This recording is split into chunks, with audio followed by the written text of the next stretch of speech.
With just one city larger than 300,000 people, you might say that North Carolina, the nation's 10th largest state, is really a state of small towns. There is the high-tech glitter of the Research Triangle, but mostly there's this: dozens of main streets, most of them not as busy as they once were. Farmers who aren't as prosperous as their fathers or grandfathers, and monuments to the great failed cause. How you doing? Good to see you. You can speak, can't you? You bet. How you doing? Attaboy, that's better. Then there is Jesse Alexander Helms, for 18 years North Carolina's man in Washington.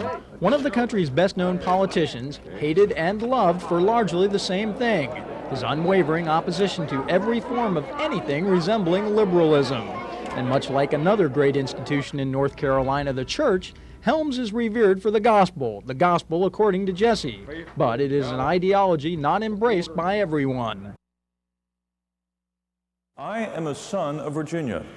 That's what Governor Doug Wilder said as he was sworn in as the nation's first elected black governor. It's ironic that the man who now leads this state was once barred from its main university.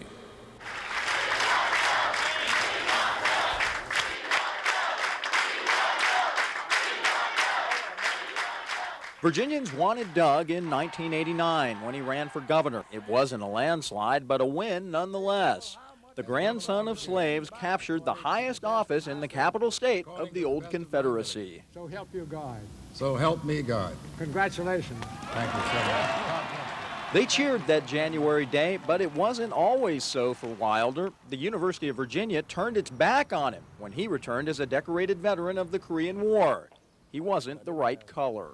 That time they weren't allowing blacks to go to Barview School, and so you couldn't go to the regular schools that everyone else was going to. Well, not only UVA, there were schools here on Church Hill that I couldn't attend, East End Junior High School. There wasn't any such thing as a junior high for blacks, so we couldn't go there. And then the streetcar line would end right here, right at the next corner, empty. But when we got on, even though it was empty, we had to go to the back. How far are you going down? No, I'm gonna throw it further than that. Ah, you dropped it right in your hands. McKee? Okay. MC?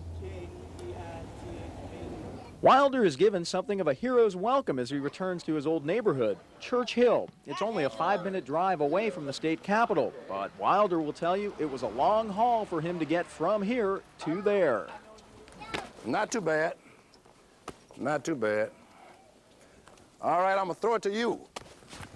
Oh. You duck it out of the way. And to the left. Oh. He likes to come back every once in a while. Oh. Thanks a ton. Raymond, how you doing? Same thing. Looking good, huh? How you doing, fella? I haven't seen you in a long time. Long time no see. That's exactly right. But I've been seeing you. And I do it because you go all around to these places during election time and ask people to vote for you. And then most people forget.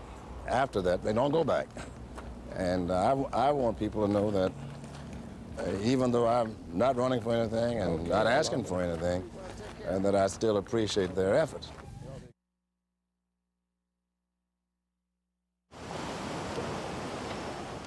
Now, the sweaters I'm showing you will be in Saks Fifth Avenue next week. They'll be on my body next week, too. His bosses encouraged Spencer to do other projects. A weather book is due out soon, and on this particular day, he was being fitted for an upcoming game show he'll be hosting on the Black Entertainment Television Network. So eliminate that. From Madison Avenue to the Avenue of the Americas, he was accompanied by a whole entourage of wardrobe folks. It's nice to be recognized in public. It's nice to do something in a highly visible position and get positive reinforcement from it. But that's not my real life. You know, my real life is my family and my values and my convictions and how I feel about the universe and what my role in it is. My real life is not being on television. It's a make to this in a different color. Yeah. Mm-hmm. Yeah.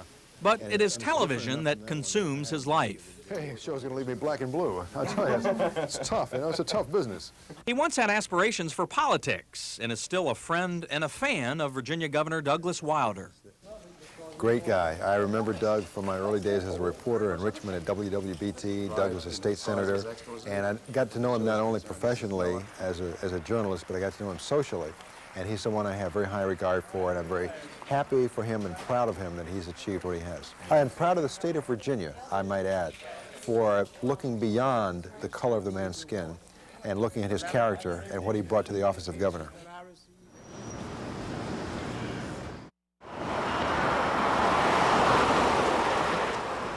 From one town to the next in the rural part of southeastern Virginia, the so-called George Allen Listens tour rolls on. It's week 2 of the Republican nominee for governor's trek across Virginia. First and foremost is for young people just starting off. They can't come up with the money to make that first down payment. You know, the candidate engages primarily in small talk. There's not a lot of real meat in any of the conversations he holds with virtually anyone who'll listen. Smithfield, Isle of Wight Courthouse, Windsor, Petersburg, all in half a day. The idea, to shake as many hands and bend as many ears as possible. How's your business holding up? Well, people meet you. People say, well, I got to talk to him. I got to ask him a question. I saw him. He cared enough to come to where I live, as opposed to simply doing TV ads.